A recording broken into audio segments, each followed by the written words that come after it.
Olá, no Desinformando de hoje, as chuvas em Minas Gerais não causaram estragos somente à vida das pessoas e às cidades, mas também na área da informação.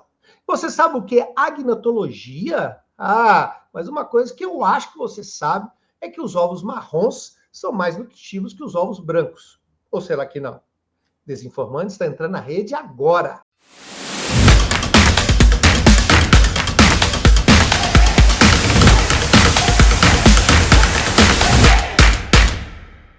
Olá, seja muito bem-vindo. Você está no Desinformando. Aproveite que você está aí, dá aquele like, vá lá, ou já continue aqui no nosso canal no YouTube, Democracia da Desinformação. Veja os episódios anteriores. Também estamos no YouTube, hein? E também no YouTube Music, e também no Spotify. Você pode escutar todos os episódios anteriores ali naquela caminhada, lavando louça, para que você possa saber sobre tudo sobre desinformação. Nosso videocast é um videocast de literacia midiática, para que a gente possa ajudar as pessoas contra esse grande mal do século, que é a desinformação. E você sabe, né? Toda semana tem treta. É disso que trata o nosso quadro A Ruim da Semana. Então, pessoal, a ruim da semana envolveu essa grande tragédia climática aqui em Minas Gerais, né? Juiz de Fora, Ubá, cidades ali em torno sofreram bastante. Mas outra coisa que sofre muito com essas desgraças é a área da informação. Não é isso, Diego? É isso, professor. Uma ótima semana para você e para todos que nos acompanham. Mais uma vez, a inteligência artificial participando de todo esse processo, mas principalmente o que choca é justamente pessoas se aproveitando de uma tragédia como essa para espalhar dúvida, por gerar desconfiança, por gerar confusão, gerar caos em meio de uma situação tão delicada e envolvendo tantas vidas perdidas, né? Até a última confirmação aí, mais de 50 pessoas perderam as vidas por conta das fortes chuvas que atingiram ali, principalmente, como você disse, né, a região ali de Juiz de Fora. E, nesse caso, pelo menos 2 vídeos produzidos por IA, dando ainda mais, jogando mais álcool nessa fogueira tão lamentável que a gente tem visto. E só para a gente ter uma noção, professor, somente esses 2 vídeos que a gente vai tratar aqui no episódio de hoje, somaram mais de 530 mil visualizações, ou seja, quase 500 mil de pessoas que viram e que correram o risco de acreditar ou não, né, nessa desinformação, né? Com certeza muitas pessoas acreditaram. O primeiro vídeo, a gente não tem acesso aqui para ele rodar, porque foi um conteúdo que foi retirado do ar posteriormente, mostra uma mulher em desespero falando, né, relatando ali o rompimento de uma barragem devido às enchentes, né, ainda mais com o histórico aí de barragens, mineração que o estado de Minas Gerais já possui, né, aquilo, utilizando do contexto também para poder validar um possível discurso que está ali sendo colocado. E o outro vídeo de um rapaz em uma cidade também que não foi identificada, né? No vídeo ali não é identificado, mas relatando ali todas as dificuldades que as famílias têm vivenciando, e o vídeo mostra aparentemente uma espécie de cachoeira, né? Uma enxurrada tão forte que parecia ali uma cachoeira que estava arrastando todos e tudo que estava pela frente. Também um vídeo de inteligência artificial. O interessante dessa verificação feita pela Agência aos Fatos é que ela mostra aqui, professor, de que maneira que essa verificação foi feita. Então, dando aí o passo a passo para essa verificação, com a busca reversa por imagens, com a utilização ali de recursos técnicos para poder avaliar a veracidade dos vídeos, né? Então, por exemplo, nesse primeiro vídeo aqui do rompimento, né, da barragem, um fato curioso é que o portão nem se mexe, então tem essa enxurrada gigantesca aqui, né, caindo com o barranco e tudo, mas o portão nem sequer se mexe. Então são alguns indícios ali que mostram que o vídeo foi gerado por meio de inteligência artificial. E um outro elemento também que chama a atenção em toda essa história é que ambos os vídeos foram produzidos por uma página que cria conteúdo por meio de inteligência artificial, conteúdos sintéticos, né? Portanto, conteúdos falsos com o uso de inteligência artificial. Então, foram vídeos produzidos, sabe-se lá para quais objetivos. Na realidade, a gente até sabe em alguma medida, né? Mas que foram conteúdos deliberadamente produzidos justamente para poder aumentar ainda mais o alvoroço numa situação tão delicada como a gente presenciou e tem presenciado ainda nos últimos dias, né?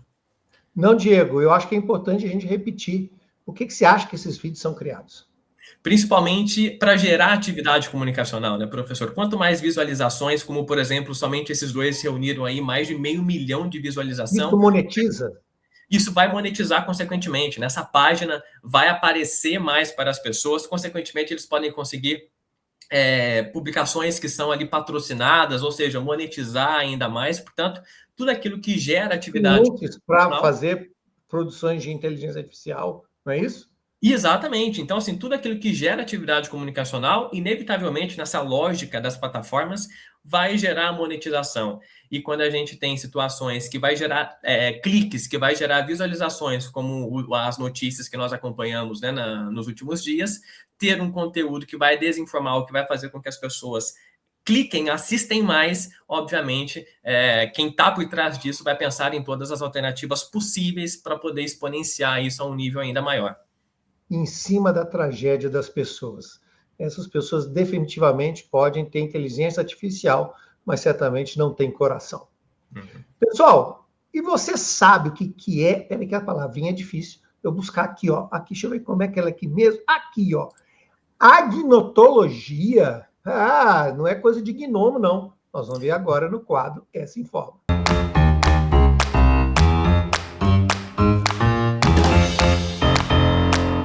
Pois é, pessoal, como você sabe, o nosso quadro Essa Informa, essas pesquisas informam sobre a desinformação. Tem muitos produtos e trabalhos acadêmicos sendo produzidos para combater a desinformação. O Diego é um doutor, está um doutorando em educação midiática contra a desinformação, um jornalista, o mestrado dele foi em relação a isso, e como ele, né? Existem diversos outros pesquisadores na área. O quadrinho quer trazer essas informações para isso. E você sabe, né? Ciência adora uma palavrinha difícil, né? É uma maneira da gente se colocar assim como importantes. Olha só como é que a gente tem um glossário aqui que só nós entendemos. Eu mesmo caí nessa palavra agora aqui, né? Que é agnotologia. Olha, isso tem um pouco a ver com a minha própria ignorância, Diego. É mais ou menos, é por aí, professor. Esse conceito tão diferente, né, um pouco estranho também, a gente já trouxe isso já alguns episódios já desinformando há muito tempo, mas vale a gente ressaltar aqui, a agnotologia é um conceito que foi fundado por um estadunidense, um historiador chamado Robert Proctor, com o auxílio também de um linguista, que busca entender, então, de que maneira que a ignorância é produzida. Então, a agnotologia é o estudo da produção social e cultural da ignorância. Mas que ignorância é essa, né, professor? Ignorância no sentido daquilo que nós não sabemos. Se lá na filosofia nós temos a epistemologia, que é o campo que estuda os diferentes modos de produção do conhecimento, portanto, a ciência, a agnotologia se preocupa com aquilo que não sabemos, ou aquilo que é guardado por parte das instituições. Alguns também vão chamar de manufatura de incertezas, utilizando muito aquela história do tabaco lá na década de 80, 90 nos Estados Unidos, né, dizendo que a indústria do tabaco dizia que o tabaco não fazia mal para a saúde, mas não era bem aquilo era só uma maneira de enxergar a situação, enfim. Então, a agnotologia parte dessa concepção. E aí, nesse texto, é muito interessante, um texto em inglês, mas dá para a gente utilizar qualquer recurso aí de tradutor, o ChatGPT, o próprio Google Tradutor, que eles fazem um excelente trabalho quando a gente está falando desse tipo de demanda. Hoje em dia melhorou muito do que foi há 2, 3 anos atrás. E aí, eu não vou me arriscar a pronunciar o sobrenome desses autores, porque eles são finlandeses, professor, e talvez nem o primeiro nome, porque eu não sei se Jana e Lauri seria a pronúncia correta.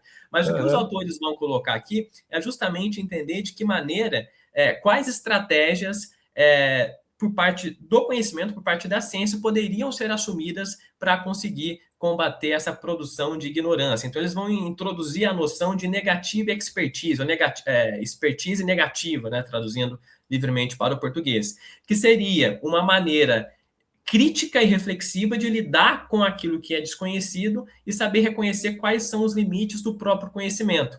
Então, quando a gente fala daquela desconfiança sobre a ciência, né, muitas vezes também a gente cai numa armadilha de pensar que a ciência é dona da verdade absoluta, que a ciência nunca está errada. A gente sabe que a ciência já cometeu muitos erros ao longo da história, inclusive repercutindo discursos misóginos, racistas, etc.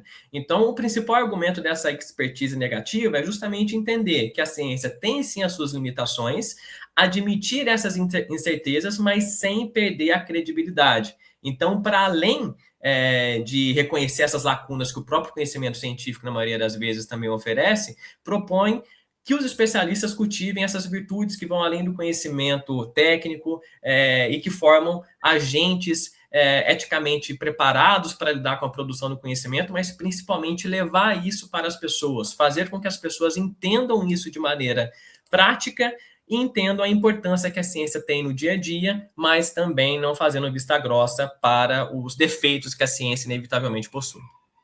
Isso me leva a pensar como estudante de história, né, querendo ser um historiador, é possível um projeto político meio do mal para produção de ignorância? Mas não quero que você responda isso agora, não, que isso é coisa lá para o último bloco, porque agora nós vamos entrar com o nosso Fake Out.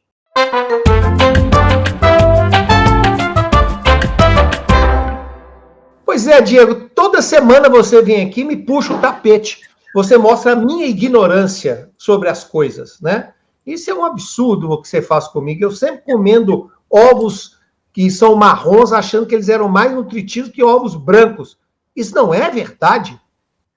Pois é, professor, é tudo a mesma coisa no limite. Por quê? O que faz, o que determina, né, a cor de um ovo? Geralmente é a raça da galinha, né? Então a gente tem aqui nessa foto, tem tanto ovos brancos, ovos um pouquinho de cor de creme, né? Outros marrons mais escuros. O que define então é a raça dessas galinhas. Geralmente, o ovo da galinha caipira, ele é marrom porque são aquelas galinhas mais robustas, né? Aquelas galinhas maiores. E essas galinhas de portes maiores, elas geralmente botam os ovos marrons. Os ovos que a gente costuma chamar, pelo menos aqui no sul de Minas, os ovos de granja, né, que são aqueles ovos brancos, etc., eles são brancos porque, geralmente, as galinhas que são utilizadas nessas granjas são galinhas menores. São galinhas, por assim dizer, mais baratas, principalmente ali no processo de alimentação desses animais.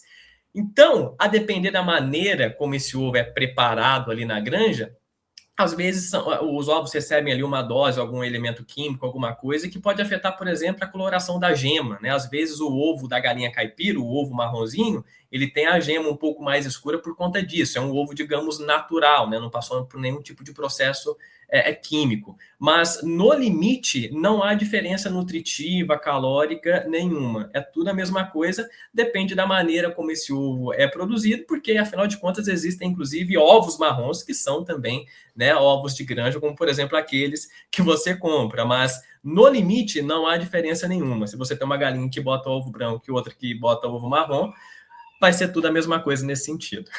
Ovos são, então, como a gente, né? Não importa a coloração da casca, no fundo, somos todos iguais, temos os mesmos nutrientes, assim que também, como muitas vezes, as mesmas salmonelas, né? Vamos para o próximo bloco.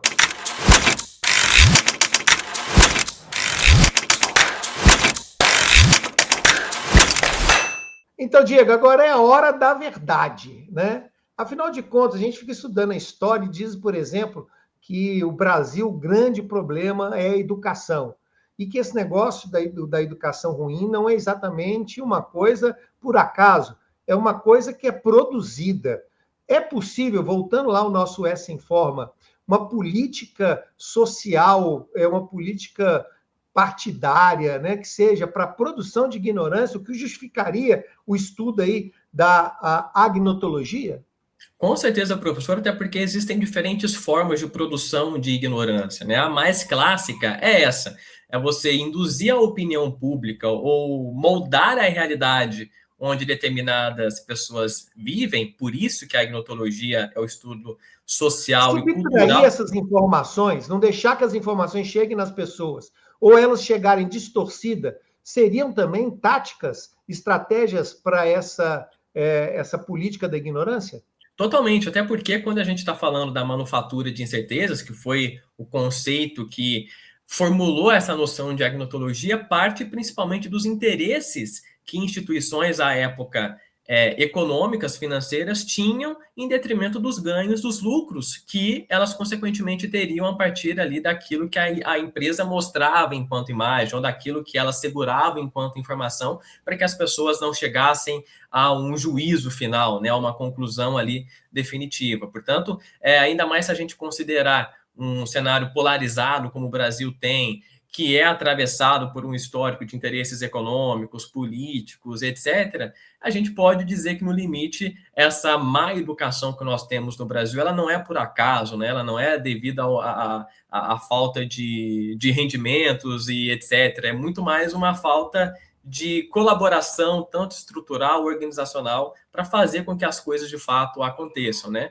Quais interesses exatamente são esses? É difícil a gente pontuar, é difícil a gente conseguir listar, mas, evidentemente, nada nessa vida é por acaso, né, professor? Principalmente que a gente está falando dessas questões sociais e culturais que envolvem aí uma série de camadas de questões que devem ser debatidas, devem ser colocadas. O problema é que nem sempre isso chega ao público, e essas questões que deveriam ser debatidas nem sempre consideram o público, muito menos a participação dele para esses juízos que são feitos aí coletivamente, que geralmente é feito na calada da noite, né? O certo é uma grande massa de pessoas sem informações, vivendo na ignorância, sem o conhecimento, favorece aqueles poucos que as têm. E a gente volta semana que vem com mais conhecimento, ok? Te espero lá. Um abraço. Esse pessoal, até a próxima.